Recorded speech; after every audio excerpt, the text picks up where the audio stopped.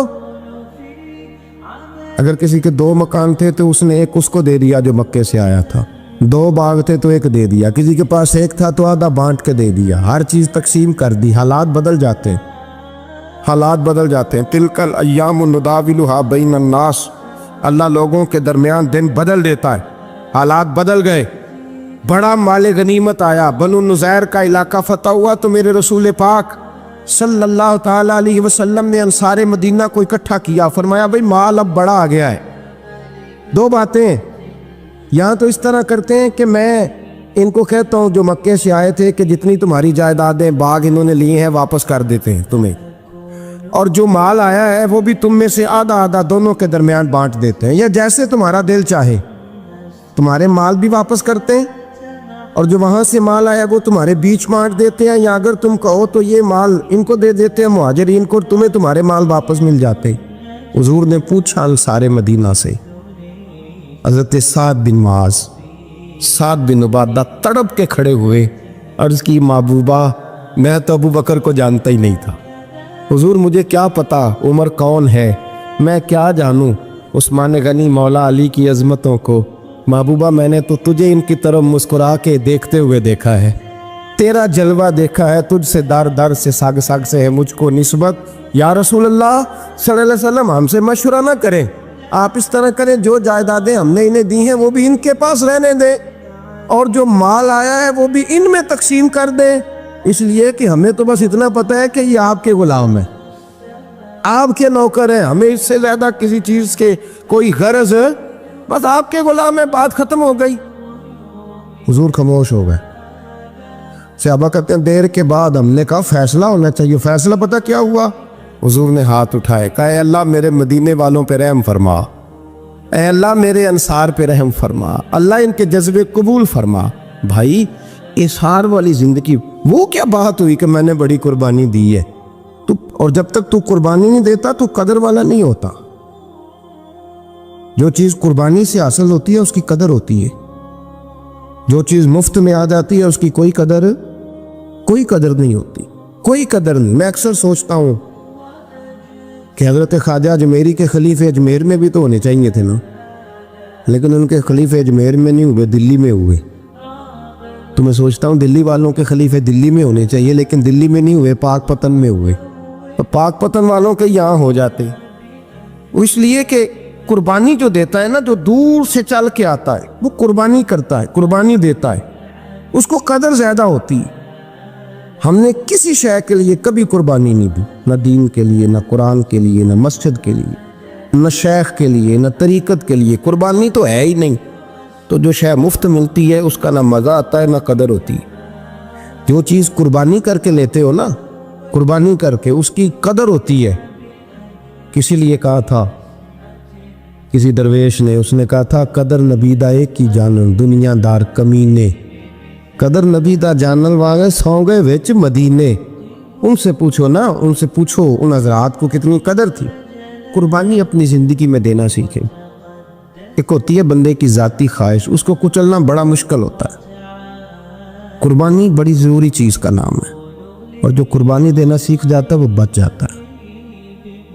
کتیا 6 بچے جنم دیتی ہے لیکن قربانی نہیں نہ دیتی بچوں کی، تو ریوڑ نہیں بنتے، اجڑ نہیں بنتے۔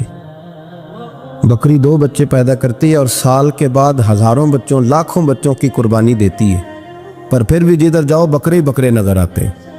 جو قربانی دینا سیکھ جاتا ہے نا، یزید نے کوئی قربانی نہیں دی، اس لیے کوئی شخص بھی کھڑا ہو کے نہیں کہتا، حالانکہ 14-15 بیٹے تھے یزید کے، کوئی بھی کھڑا ہو کے نہیں کہتا میں اس کی نسل میں سے ہوں۔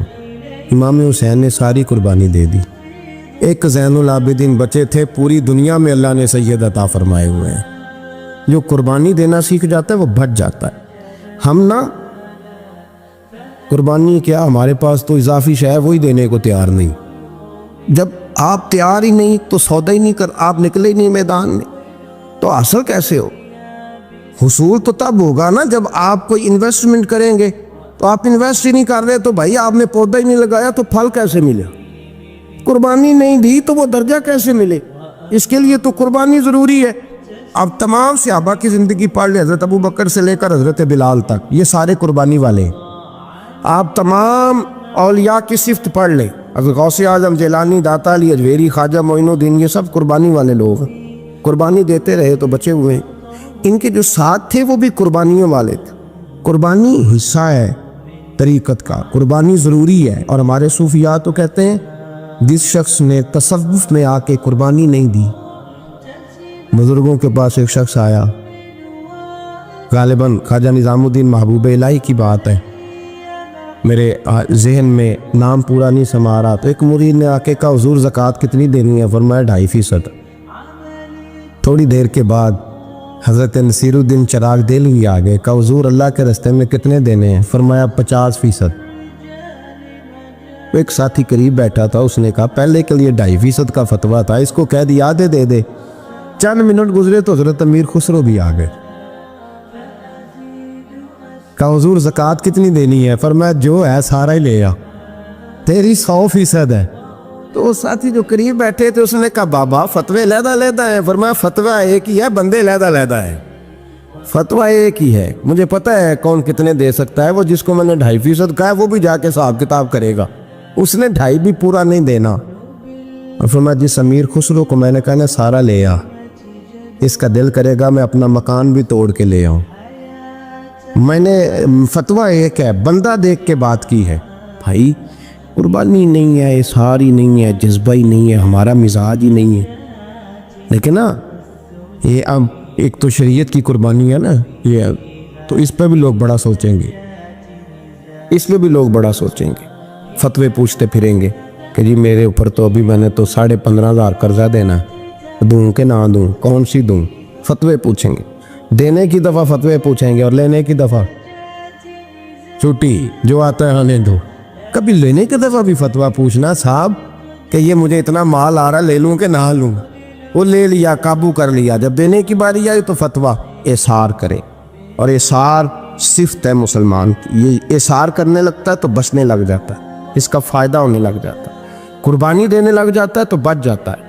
کسی نے کہا تھا سن اے مسلمان، یہ نقطہ فیض قرآنی میں ہے، عظمت و اسلام اور مسلم صرف قربانی میں ہے. اگر تو جینا چاہتا ہے تو قربان ہو. حضرت سیدنا ابو بکر صدیق فرماتے ہیں میں حضور کے سامنے بیٹھا، ایک شخص آیا، اس نے آ کر کے کہا یا رسول اللہ صلی اللہ تعالی علیہ وآلہ وسلم، یہ میرے ہاتھ کے اندر خنجر ہے، میں قتل کر کے آیا ہوں. قاتل کھڑا ہوا. ایک طرف قرآن مجید کا حکم ہے کہ جس نے ایک آدمی کو قتل کیا پوری انسانیت کو قتل کیا. حضور یہ خنجر ہے، قتل کر کے آیا ہوں. میرے مصطفیٰ نے فرمایا کس کو قتل کیا؟ عرض کی حضور سگی بہن کو مارا ہے. سگی بہن تھی، میں نے قتل کر دی. میرے نبی پاک صلی اللہ علیہ وسلم نے فرمایا کیوں مارا؟ پیار نہیں تھا؟ کہا محبوب بہن سے کس کو پیار نہیں ہوتا، بڑا پیار تھا، پر مارا کیوں؟ تو صحابی رونے لگے، کہنے لگے محبوبہ میں بڑا پیار کرتا تھا، پر وہ کافرہ تھی، مشرکہ تھی، بڑا پیار کرتا تھا. جب بھی اس کے پاس جاتا وہ آپ کے بارے میں بات چھیڑ دیتی. میں اس کو کہتا سارا کچھ کر لے، میرے نبی کے بارے میں بات نہ کر دو. میں ہر شے سہ لیتا، پر مصطفیٰ کریم کی ذات کے بارے میں کوئی بات برداشت کرنے کی طاقت نہیں رکھتا. یہ والا جملہ نہ کہنا. میں اس کو روکتا، منع کرتا، وہ باز نہ آتی.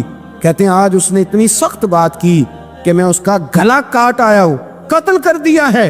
حضور میرے لیے حکم کیا ہے؟ تو نبی پاک نے فرمایا جا، تیرے اوپر کوئی سزا نہیں، تو نے جو کیا ہے اچھا ہی کیا ہے، یہ اچھا کر ڈالا ہے جو تو نے کیا ہے. ایک صحابی نابینا تھے، آنکھوں سے نظر نہیں آتا تھا، رشتہ کوئی نہیں دیتا تھا، معذور آدمی تھے. نکاح ہوا، شادی ہوئی، 2 بیٹے دیے اللہ، گھر بس گیا، بیوی کپڑے دھو کے دیتی، خدمت کرتی، روٹی پکا کے دیتی، بچے بڑے حسین تھے. اور وہ صحابی خود فرماتے ہیں، نابینا صحابی کہتے ہیں موتیوں کی طرح کے میرے بچے، جو بھی آتا آ کے کہتا تیرے موتیوں کی طرح کے لال ہیں. لیکن آپ فرماتے ہیں ایک صبح اعلان ہو گیا، مدینے میں شور ہو گیا کہ اس نابینا صحابی کی بیوی قتل ہو گئی، کسی نے خنجر کے دبایا، مر گئی ہے. کہتے ہیں اس کے لواحقین اکٹھے ہوئے، در رسالت مآب پہ آئے، آگے کہنے لگے حضور ہمارا قاتل ڈھونڈ کے دیں، ہماری بیٹی کو کس نے مارا؟ میرے رسول پاک نے مجمع پہ نظر ڈالی، فرمایا بھائی مجھے کہنے کی ضرورت نہ پڑے، اگر قاتل موجود ہے تو خود اٹھ جائے، خود اٹھے